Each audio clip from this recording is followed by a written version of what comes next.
international. C'était tout un symbole en désactivant pendant 11 minutes le compte de Donald Trump. Vendredi 3 novembre, un employé de Twitter est parvenu, en quelques clics, à atteindre l'un des organes fondamentaux de l'exercice du pouvoir à la Maison-Blanche. Avec cet ultime acte de bravoure pour dernier jour chez Twitter, il a été salué en héros.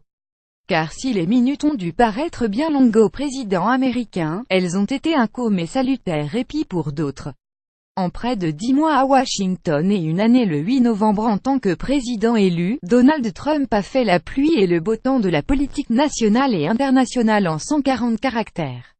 Mesures, invectives et commentaires de toutes sortes se côtoient pêle-mêle sur fil Twitter, dont la teneur n'a aucunement changé depuis qu'il n'est plus animateur d'émissions de télé-réalité.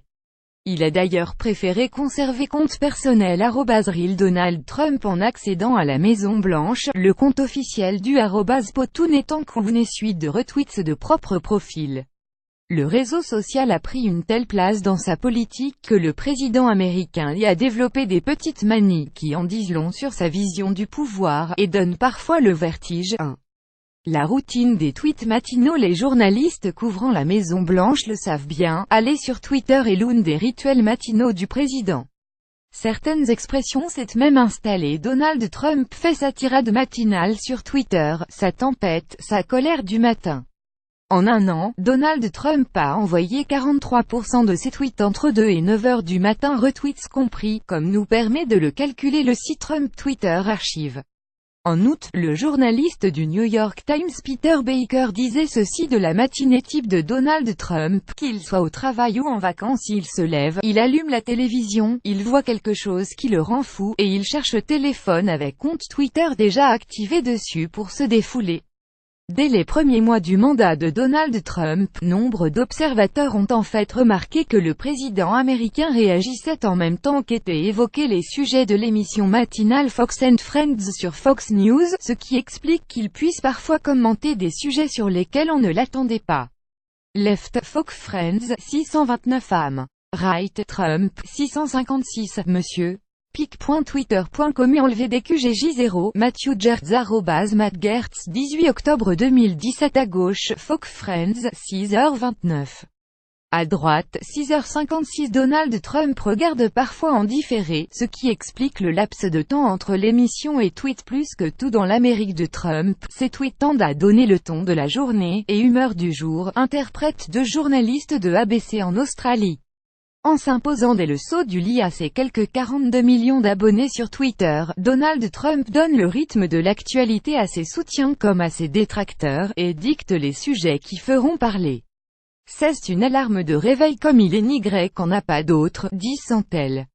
I've got to stop going on Twitter in the morning, Trump just makes my blood boil, Pink Fluffy Timbers @Timbercar 3 novembre 2017. Je dois arrêter d'aller sur Twitter le matin. Trump fait bouillir mon sang. Il arrive aussi régulièrement au président américain de Twitter tard le soir pour corriger une nouvelle fois ce qui a pu être dit sur lui ou s'imposer dans un débat. Certains observateurs l'expliquent par le fait que Donald Trump ne dort que quelques heures par nuit, 3 ou 4 heures, de propre aveu. Mais il ne tweete pas tard dans la nuit parce qu'il est en colère, il tweete tard dans la nuit parce qu'il tweete tard dans la nuit. Parce qu'il avait quelque chose à dire à ce moment précis, donc il le dit, au lieu de, par exemple, aller se coucher ou retourner se coucher, analyse un journaliste du Washington Post. 2. Des fautes d'orthographe, et des mots inventés. Un acte sans président au lieu de sans précédent, le conseil de la Maison-Blanche au lieu du conseiller de la Maison-Blanche, enregistré au lieu de enregistrer. On ne compte pas les fois où le président américain a fait des fautes d'orthographe ou de grammaire dans ses tweets avant de les corriger, quand il prend la peine de le faire.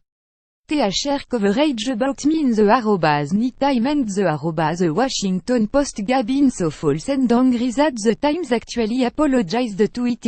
Donald J. Trump @RealDonaldTrump 28 janvier 2017. Les articles me concernant dans le New York Times et le Washington Post tellement faux et haineux que le Times s'est même excusé auprès de le président américain écrit THR au lieu de the gars au lieu de HAS et oublie la majuscule à Times saving this for posterity.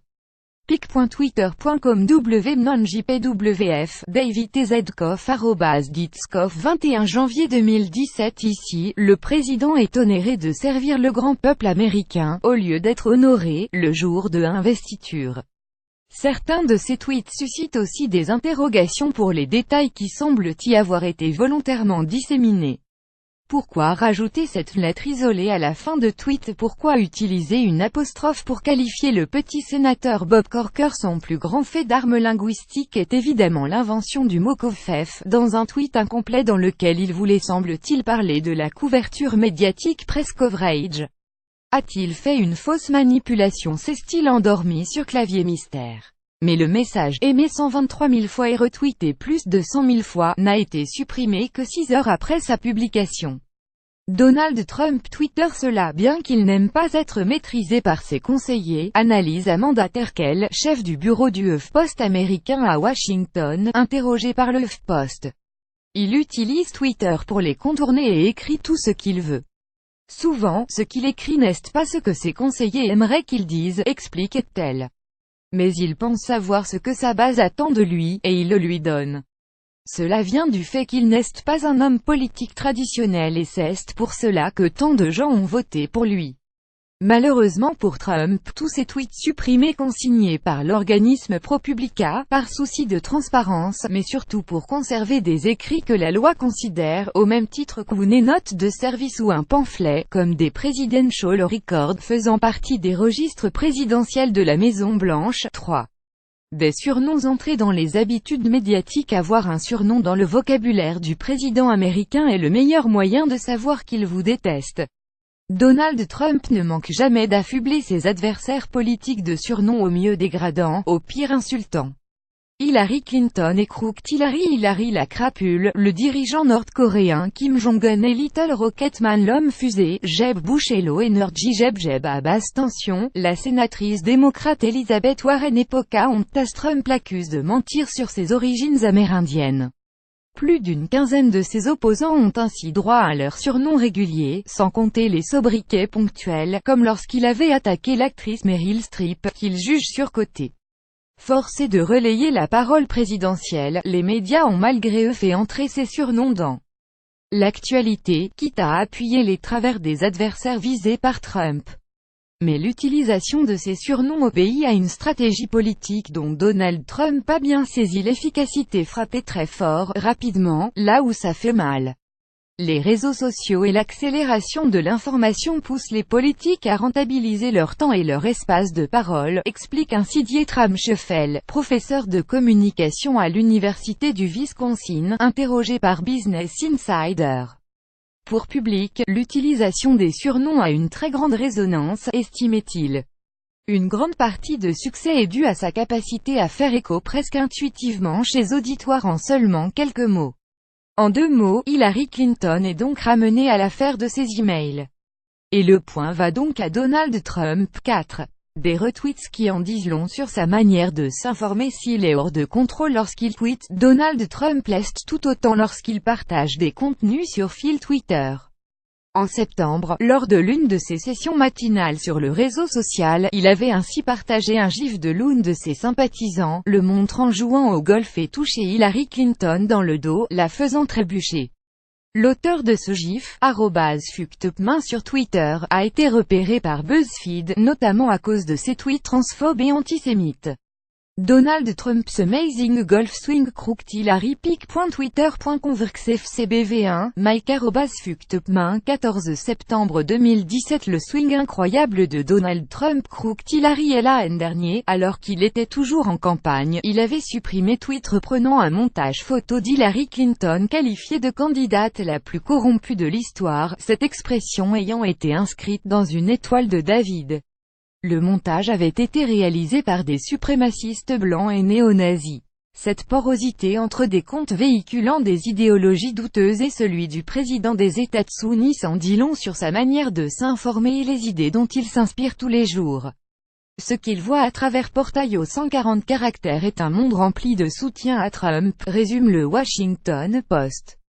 C'est pour souligner cela que le site d'information a créé le compte Twitter Trump's Feed, qui retweet automatiquement tous les tweets des 45 comptes suivis par Donald Trump, 9T de la Trump Organization, 7T de Fox News, et donne un aperçu de sa page d'accueil sur Twitter.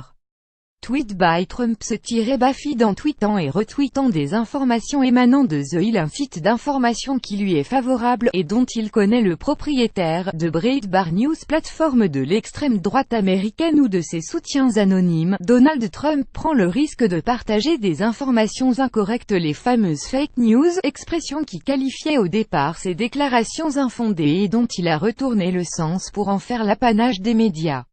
Le danger d'un président qui se nourrit de la télévision pour parler des événements nationaux et internationaux est qu'il se base très souvent sur des avis d'experts, les opinions des gens et non les faits, analyse l'historien politique Mark Updegrove. Si le danger est grand, la puissance de frappe de Donald Trump sur Twitter et sa politique de la provocation systématique ont payé. Il le reconnaît lui-même: je ne sais pas si je serais là où je suis sans les réseaux sociaux. Lire aussi: un employé de Twitter sur le départ a désactivé le compte de Trump. Quelques minutes, Donald Trump partage sur Twitter une vidéo de lui qui moleste CNN, bloqué par Trump sur Twitter. Ils envisagent de l'attaquer en justice pour suivre les dernières actualités en direct sur le HuffPost. Cliquez ici tous les matins, recevez gratuitement la newsletter du HuffPost. Retrouvez-nous sur notre page Facebook, à voir également sur le HuffPost plus et Tatsuni Donald Trump International. Réseaux sociaux Twitter, envoyez une correction.